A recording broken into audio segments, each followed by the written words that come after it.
प्रदेश विशेषमा आज हामीसँग हुनेछन् वार्षिक 6 अर्बको कारोबार हुने अलैँचीमा लाग्ने रोग नियन्त्रणमा सरकार उदासीन, अनुसन्धान केन्द्रमा विज्ञको अभाव। बागमती प्रदेश सभामा बजेटमाथि छलफल नै हुन सकेन, मन्त्रीका क्षेत्रमा मात्र रकम थुपारिएको प्रतिपक्षीको आरोप। सङ्घको अनुदान घटेसँगै वीरगञ्ज महानगरको बजेट खुम्चियो, राजस्वको लक्ष्य पूरा गर्न चुनौती। र बढ्दो दुर्घटना र रोगका कारण बुटवलमा रगतको माग बढ्यो, ओ समूह बाहेकका सबै रगतको अभाव। नमस्कार, म श्रद्धा आर्यले थिएँ प्रदेश विशेषका लागि आजका हाम्रा सामग्री। यसबाहेक आज हामीसँग रुकुम पूर्वमा 2.5 करोडको सिंचाई आयोजना, 3 वर्षदेखि अलपत्र लगायतका सामग्री हुनेछन्। हेर्दै गर्नुहोला प्रदेश विशेष समाचार, समीक्षा र सन्देश।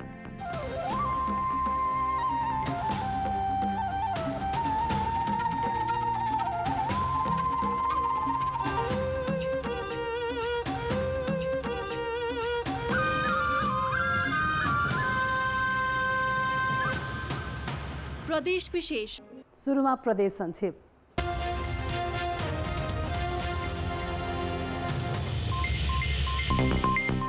गण्डकी प्रदेशको राजधानी पोखरामा शुक्रबार 7 प्रदेशका मुख्यमन्त्रीहरू भेला हुँदैछन्।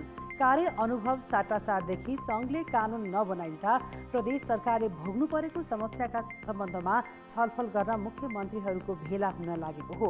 2 दिने भेलाको प्रधानमन्त्री पुष्पकमल दाहालले उद्घाटन गर्ने कार्यक्रम छ। यसअघि गत जेठ 10 र 11 गते गर्ने भनिएको भेला अन्तिम समयमा स्थगित भएको थियो। यसैबीच प्रधानमन्त्री दाहालले शनिबार पोखरामा राष्ट्रिय समन्वय परिषदको बैठक समेत बोलाएका छन्।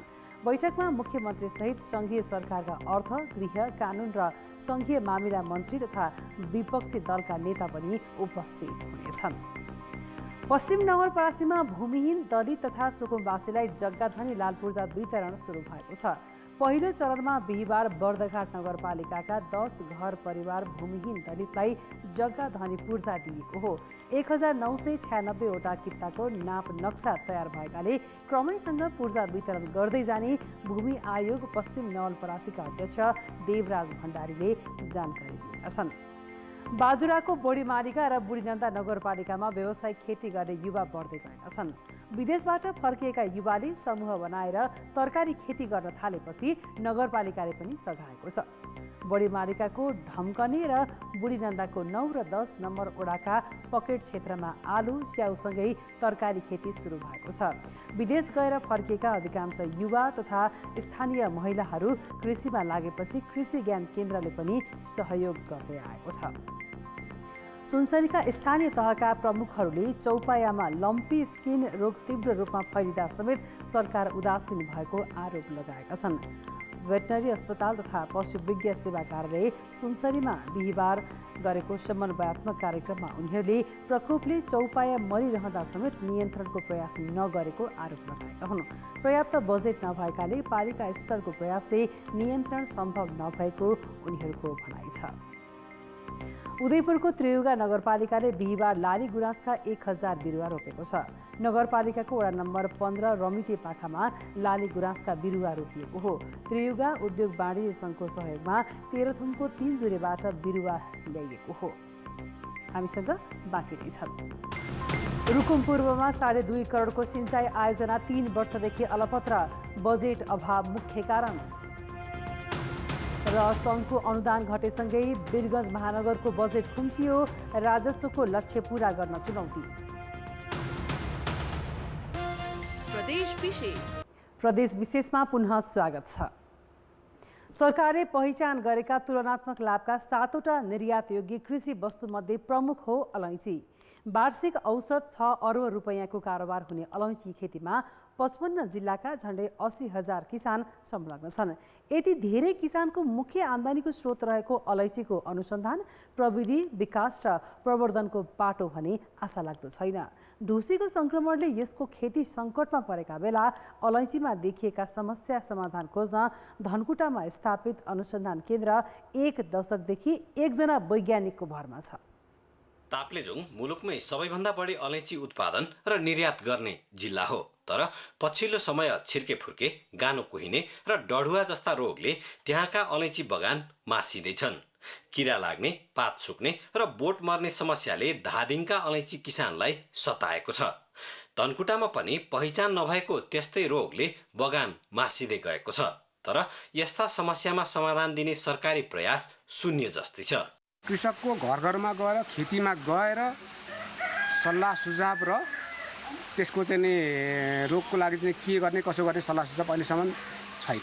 पहिला चाहिँ सुरुमा रोप्दाखेरि अलि फल्न नि धेरै फल्थ्यो। अहिले पछि समयमा चाहिँ अहिले धेरै नफल्ने यसरी चाहिँ मरिरहेछ, खै के भयो।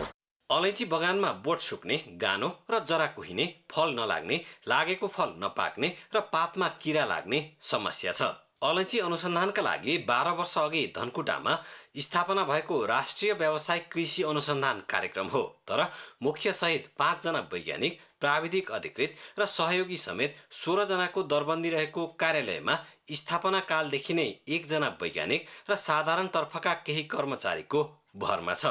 अब यहाँ जति जे छ त्यसबाट हामीले आफूले भ्याएसम्म, आफूले जानेसम्म गर्ने हो। त्यसमा अब यहाँ प्रयोगशाला पनि छैन, प्रयोगशालामा काम गर्ने मान्छे पनि छैन, अनि जति बजेट आउन पर्ने हो हामीले गर्न सक्ने कामको लागि त्यति बजेट पनि आउँदैन।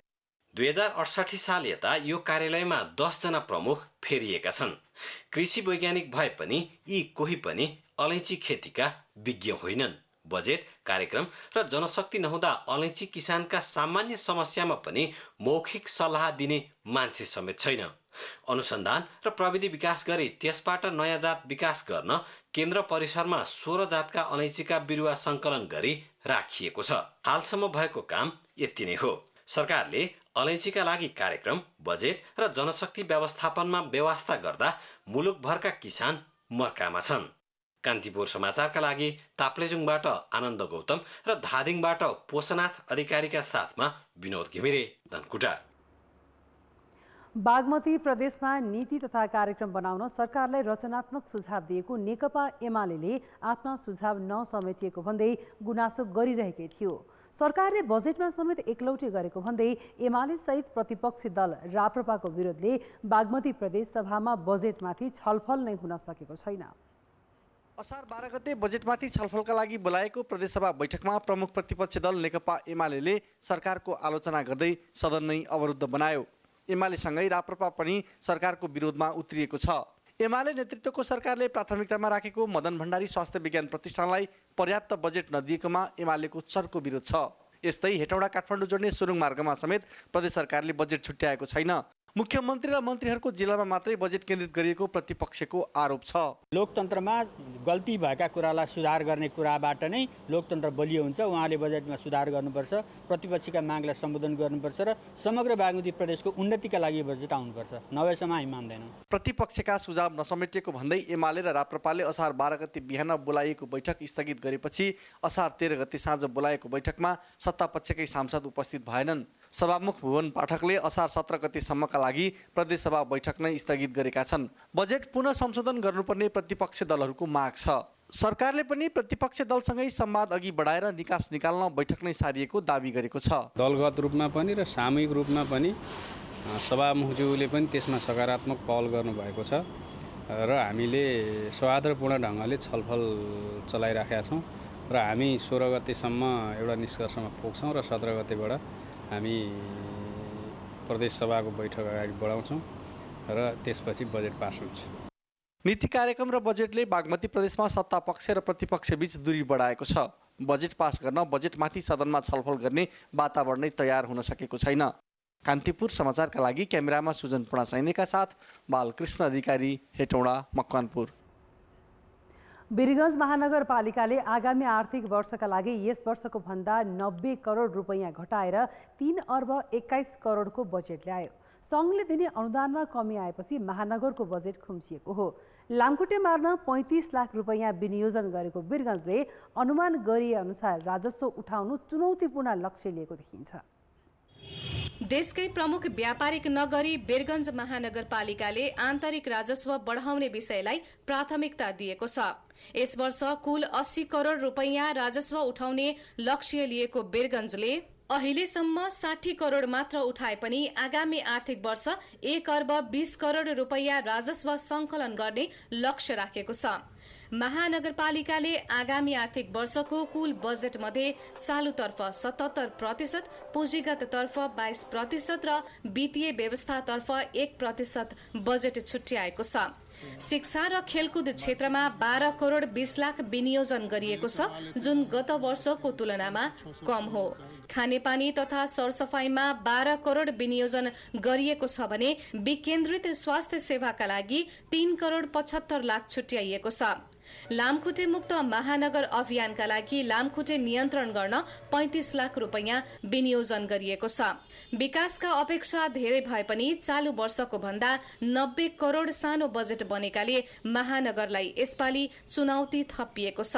गत वर्षको तुलनामा यस वर्ष महानगरको प्राथमिकतामा परेका क्षेत्रहरूमा बजेट अभाव देखिएको छ।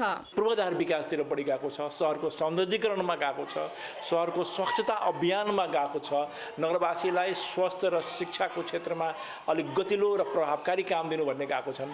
त्यसैले यी सम्पूर्ण क्षेत्रहरू गरिराख्दा बजेटको दबाव त हुन्छ। यसअघिका जनप्रतिनिधिले केन्द्र सरकारको असहयोगका कारण वीरगञ्जले विकासको फड्को मार्न नसकेको गुनासो गर्दै आएका थिए। अहिले पनि स्थानीय तहमा यस्तो गुनासो कायमै छ। सङ्घीय सरकारको बजेट आकार पनि गत वर्षभन्दा खुम्चिया छ, प्रदेश सरकारको अवस्था त्यही छ र वीरगञ्ज महानगरको मात्रै होइन नेपालका सबै स्थानीय तहहरूको बजेट आकार गत वर्षभन्दा खुम्चिन पुगेको छ। किन भन्दा गत वर्ष 46 करोड 48 करोड गत वर्ष 48 करोड सबानीकरण अनुदान पाएको वीरगञ्ज महानगरपालिकाले यो वर्ष 36 करोड मात्रै पायो। महानगरले विभिन्न आर्थिक गतिविधिलाई गतिशीलता दिन वीरगञ्जलाई धार्मिक पर्यटन क्षेत्रको रूपमा अगाडि बढाउने भनेको छ। महानगरभित्र भूमिगत पानीको सतह घट्दै गएकाले भवन निर्माण इजाजत वितरणको नियमनमा कडाई गरिने जनाइएको छ। कान्तिपुर समाचारका लागि पर्साबाट पंकज श्रेष्ठका साथ माधुरी महतो। प्रदेश विशेषमा पुनः स्वागत छ।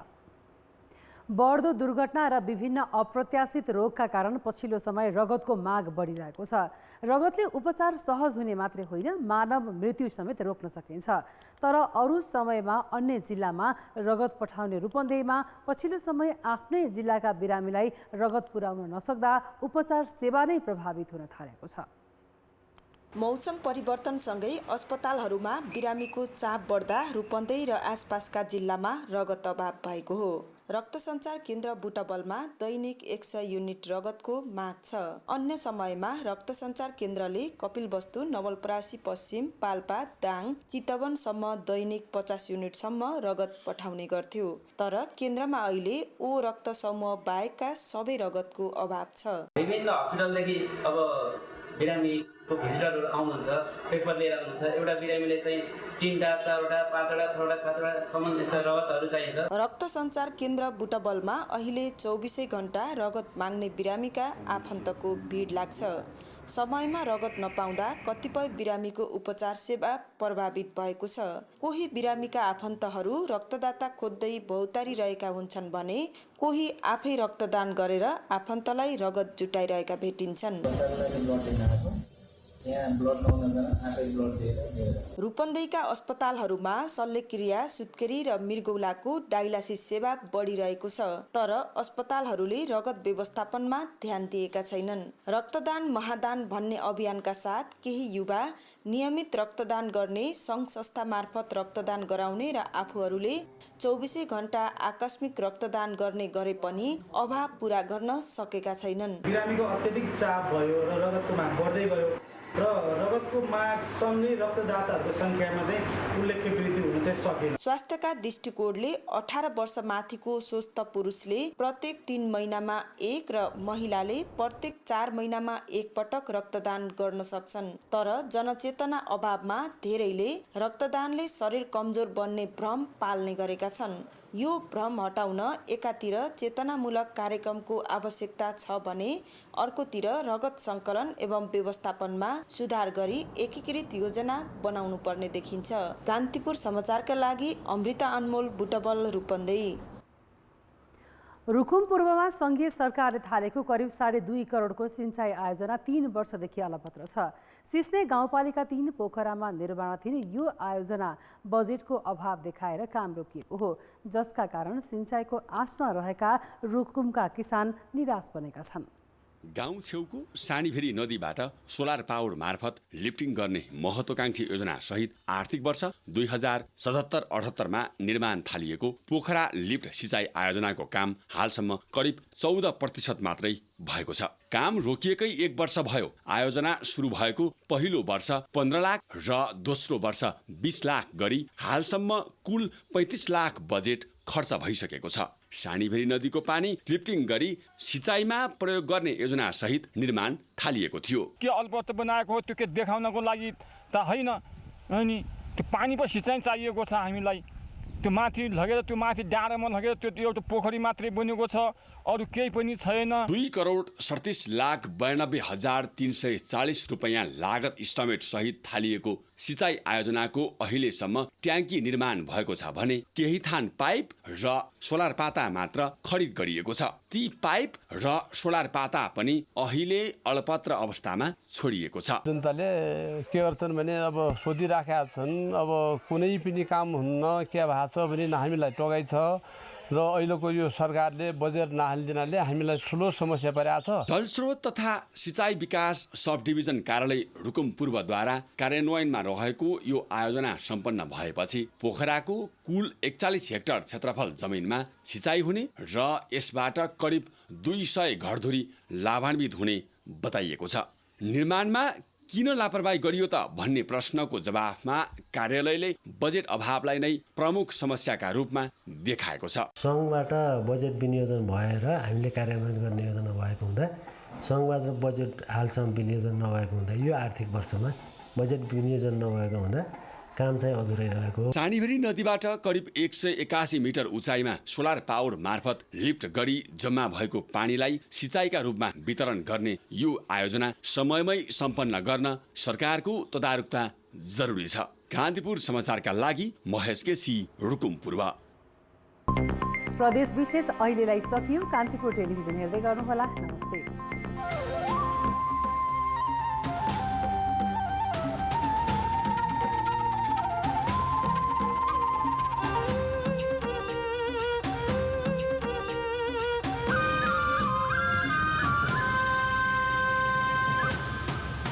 Pradesh Vishesh, presented by Asian Paints.